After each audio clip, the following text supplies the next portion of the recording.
Welcome to my YouTube channel. अगर अभी तक आपने मेरे चैनल को सब्सक्राइब नहीं किया, चैनल को सब्सक्राइब कर लें ताकि हर आने वाली वीडियो आपको आसानी के साथ मिल जाए। अगर आपको वीडियो पसंद आए दूसरों तक शेयर भी करें। हम फिजिक्स की बुक क्लास 10 के न्यूमेरिकल कर रहे हैं, चैप्टर नंबर 10 के। हमने लास्ट इसके 4 न्यूमेरिकल किए थे जो कि एक जैसे थे। आज हम इसका नेक्स्ट न्यूमेरिकल करेंगे 10.5। आपके पास जो टेक्स्ट बुक मौजूद है उसे ओपन करें।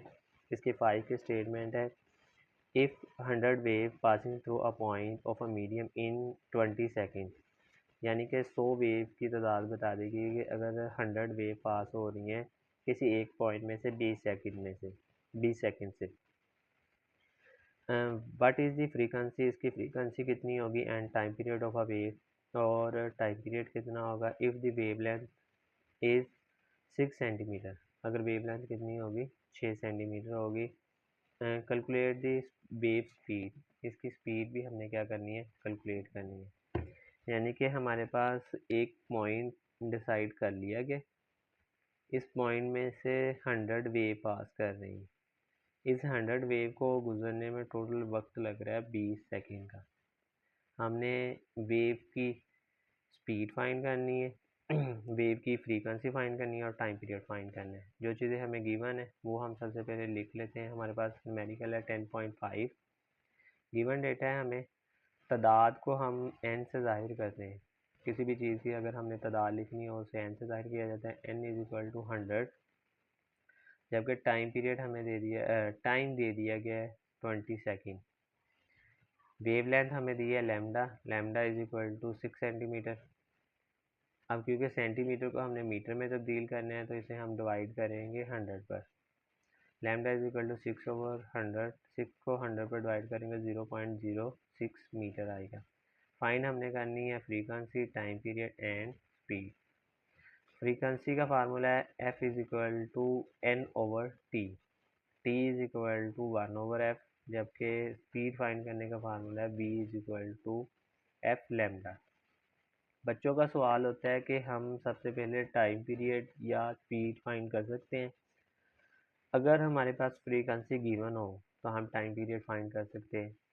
अब हमारे पास फ्रीक्वेंसी गिवन नहीं है, इसका मतलब हम पहले टाइम पीरियड कैलकुलेट नहीं कर सकते। क्या हम स्पीड कैलकुलेट कर सकते हैं? स्पीड के लिए हमें फ्रीक्वेंसी चाहिए और वेवलेंथ चाहिए। गिवन डेटा के अंदर हमें वेवलेंथ दे दी गई है जबकि फ्रीक्वेंसी हमें नहीं दी गई। तो सबसे पहले हमें फ्रीक्वेंसी फाइंड करनी होगी और फ्रीक्वेंसी के लिए हमारे पास फार्मूला है F = n/t। ये फार्मूला कहाँ से है? ये फ्रीक्वेंसी की डेफिनेशन है, number of cycles in 1 second. एक वेव का कंप्लीट चक्कर होने में जितना वक्त लगता है वो उसकी फ्रीक्वेंसी कहलाती है। तो F = n/t। n की कीमत है हमारे पास 100, t की कीमत कितनी है 20 है। 100 को 20 पर डिवाइड करें तो हमारे पास आंसर आएगा 5। फ्रीक्वेंसी का आंसर कितना बन रहा है 5 हर्ट्ज। अब फ्रीक्वेंसी हमने फाइंड कर लिया, फ्रीक्वेंसी को हम टाइम पीरियड के फार्मूले में पुट करेंगे, t = 1/f, 1/5, 1 को 5 पर डिवाइड करेंगे 0.52 सेकेंड। टाइम है तो इसका यूनिट क्या होगा second. v = f lambda. f की कीमत हमने फाइंड की है 5 हर्ट्ज है, तो 5 को वेवलेंथ की कीमत से मल्टीप्लाई करेंगे तो 0.3, क्योंकि स्पीड फाइंड की है मीटर पर सेकेंड आएगा। इसी के बाद हमारे पास नेक्स्ट न्यूमेरिकल है 10.6। A wooden bar vibrate into a water surface in a ripple tank। Ripple tank की सतह पर, रिपल टैंक के अंदर जो पानी मौजूद है उसकी सतह पर लकड़ी का एक टुकड़ा है जो कि वाइब्रेट कर रहा है। Has a frequency of 12 hertz, जिसकी फ्रीक्वेंसी कितनी है 12 हर्ट्ज दे दी गई है। The resulting wave has a wavelength of 3 centimetre, जबकि जो वेवलेंथ है वो कितनी प्रोड्यूस हो रही है 3 सेंटीमीटर की बन रही है wave. What is the speed of a wave, wave की स्पीड कितनी होगी? तो हमें यहाँ पर गिवन है, एक तो फ्रीक्वेंसी गिवन है, एक वेवलेंथ गिवन है, हमने स्पीड फाइंड करनी है। तो जो चीज़ें गिवन है सबसे पहले हम वो लिख लेते हैं। हमारे पास ये रिपल टैंक, अगर आपको टॉपिक याद है तो रिपल टैंक की जो ट्रे थी वो रेक्टेंगुलर ट्रे है। रेक्टेंगुलर ट्रे के अंदर पानी फिल है। पानी के अंदर हमने एक लकड़ी का कॉर्क रखा है जो कि वेव बन रही है। वेव क्या कर रही है, इस लकड़ी के टुकड़े को 12 की फ्रीक्वेंसी से अप डाउन मूव कर रही है, जबकि वेवलेंथ क्या था, एक क्रस्ट से लेकर दूसरे क्रस्ट तक का फासला या एक तरफ से लेकर दूसरे तरफ तक का फासला वेवलेंथ कहलाता है।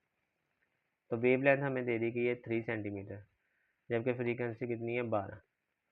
तो हमने गिवन में लिख लिया, आपका न्यूमेरिकल है 10.6। गिवन डेटा है, फ्रीक्वेंसी हमारे पास 12 हर्ट्ज है, जबकि वेवलेंथ कितनी है 3 सेंटीमीटर। सेंटीमीटर को तब्दील करना पड़ेगा मीटर के लिए, मीटर में, तो उसमें तब्दील करने के लिए हमें 100 पर तकसीम करना है। 3 को 100 पर तकसीम करेंगे तो 0.03 मीटर आ रहा है। अब इसको तब्दील ही क्यों करना है, क्योंकि हमने 9th क्लास में सिस्टम इंटरनेशनल यूनिट पढ़ा था, जिसमें हमने कहा था लेंथ का जो यूनिट होगा वो मीटर होगा हमारे पास। इस वजह से हमने वेवलेंथ भी एक लेंथ है, जिसकी वजह से हमने इसको भी मीटर में तब्दील करना है। हमने फाइंड क्या करनी है, स्पीड फाइंड करनी है। हमारे पास फार्मूला मौजूद है, v is equal to f wavelength. v is equal to f wavelength. f की कीमत 12 है, जबकि वेवलेंथ तब्दील करने के बाद कितनी आ रही है 0.03। इन दोनों को आपस में मल्टीप्लाई करेंगे तो 0.36 स्पीड है, तो इसका यूनिट आएगा मीटर पर सेकेंड। इसी के बाद हमारे पास नेक्स्ट न्यूमेरिकल है। नेक्स्ट न्यूमेरिकल अगर आपकी बुक पर अगर देखें तो उसकी स्टेटमेंट कुछ इस तरीके से लिखी हुई है कि a transverse wave produce on a spring. एक स्प्रिंग ट्रांसवर्सिस वेव प्रोड्यूस की गई है स्प्रिंग के अंदर, जिसकी फ्रीक्वेंसी दे दी गई है 119 hertz 190, and travel along the length of a spring. और स्प्रिंग की डायरेक्शन में वो क्या कर रही है, ट्रैवल कर रही है, और टोटल डिस्टेंस वो 90 मीटर तय करती है। यानी कि स्प्रिंग हमारे पास होगा टोटल 19 मीटर, 90 मीटर का वो डिस्टेंस तय करती है इन 0.5 सेकेंड। 0.5 सेकेंड यानी कि टाइम दे दिया गया। अब हमने इसमें फाइंड क्या करना है, व्हाट इज़ द पीरियड यानी कि time period, what is the speed, speed कितनी होगी, what is the wavelength, wavelength कितनी होगी। हमने सबसे पहले गिवन डेटा लिखना है कि हमारे पास जो चीज़ें गिवन है वो लिख लेते। हमारे पास न्यूमेरिकल है 10.7। 10.7 के अंदर गिवन हमारे पास फ्रीक्वेंसी है 190, जबकि डिस्टेंस कितना है 19 मीटर। डिस्टेंस को हम एस से जाहिर करते हैं, जबकि टाइम कितना दे दिया गया 0.5 सेकेंड दे दिए गए। हमने फाइंड क्या करना है, capital T time period, speed और वेवलेंथ हमने फाइंड करनी है। अब हमारे पास टाइम पीरियड का फार्मूला है t is equal to 1/f। हम टाइम पीरियड फाइंड कर सकते हैं क्योंकि हमारे पास फ्रीक्वेंसी गिवन दे दी गई है। v is equal to f lambda. F हमारे पास गिवन है, जबकि वेवलेंथ हमारे पास गिवन नहीं है, वो हमने फाइंड करनी है। और ना ही हमारे पास स्पीड मौजूद है, स्पीड भी हमें कैलकुलेट करनी पड़ेगी। इसके बाद हमने 9th क्लास में स्पीड का फार्मूला पढ़ा था, v is equal to s over t, यानी कि स्पीड बराबर था डिस्टेंस बटा टाइम टेकन। इसे अरेंज करेंगे तो s is equal to we T आ जाएगा, यानी कि यहाँ से हमने सबसे पहले स्पीड कैलकुलेट करनी पड़ेगी, फिर हम वेवलेंथ कैलकुलेट कर सकते हैं। उससे पहले हम टाइम पीरियड भी कैलकुलेट कर सकते हैं। टाइम पीरियड अगर हमने कैलकुलेट करना है तो t is equal to 1/f, t is equal to 1/f। f की कीमत कितनी है 119 हर्ट्ज। 119 कीमत पुट करें, एक को 190 पर तकसीम करें, 0.005 आ रहा है। मैंने आपको बताया कि अगर लास्ट वाला डिजिट 5 या 5 से बड़ा हो तो हम पीछे वाले में एक का इजाफा कर देते हैं। 5 है तो एक का इजाफा कर दें, 0.01 सेकेंड आ रहा है। इसी तरीके से ये वाली v is equal to f lambda, f multiply हो रहा है, इधर आकर क्या होगा डिवाइड हो जाएगा, wavelength is equal to v over f. अब ये अभी हम कैलकुलेट नहीं कर सकते क्योंकि हमारे पास v की कीमत मौजूद नहीं है। v की कीमत मालूम करने के लिए हमने फार्मूला लगाया है s is equal to we t. H की कीमत 90 है, वी हमने फाइंड करना है, टी की कीमत 0.5 है। ये वी के साथ मल्टीप्लाई हो रहा है, इधर जाकर ये क्या होगा, डिवाइड होगा।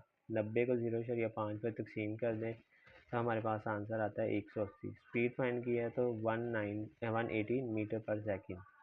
इसकी कीमत उठाकर अगर हम इस फार्मूले में पुट करें तो wavelength is equal to 118 divided by 119, 180 को 190 पर डिवाइड करके 0.94 वेव लेंथ फाइंड की है तो मीटर। अगर आपको वीडियो की समझ लगी है या आपका कोई भी सवाल है इन न्यूमेरिकल्स के मतलब तो आप कमेंट बॉक्स के अंदर सवाल कमेंट कर क्वेश्चन कर सकते हैं। अगर आपको वीडियो पसंद आई है चैनल को सब्सक्राइब करें और दूसरों तक शेयर करें। अल्लाह हाफिज़।